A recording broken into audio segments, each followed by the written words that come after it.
Start. তো পুজো পুজো পুজো finally পুজো তো চলেই এসছে। প্রত্যেক বছর পুজো চলে আসে কোথা থেকে বুঝতেই পারি না। আর দুর্গা পুজো মানে আমরা তো নতুন, সব যাই হোক, সময় নতুন খুঁজি। তোমার হাতে এটা কি? এটাই তো না, দেখে তো মনে হচ্ছে না একটা পেপার মুড়ি এনেছো।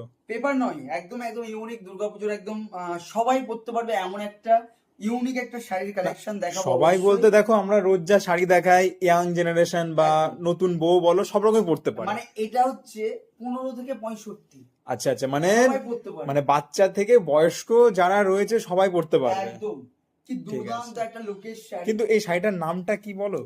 কোনটা? এই শাড়িটার নাম বল কি হতে পারে এটার নাম? আমি তো বুঝতে পারছি না, দেখে তো আমার মনে হচ্ছে সেই পেপার সিল্ক যেমন হয় না, ওই ওই টাইপস এর types লাগছে। এর কিন্তু লাগছে। যাই হোক, একদম ছবি আঁকা এটা যেমন হয় সাউথ সেরকম সিল্কের লাগছে। উপরে ডিজিটাল ওয়ার্ক করা রয়েছে, দেখতে পাচ্ছেন খুব সুন্দর রয়েছে। আর ভীষণ সফট, সবাই পরতে পারবে, ভীষণ কমফোর্টেবল একটা শাড়ি। আর প্রত্যেকদিন কিছু না কিছু ইউনিক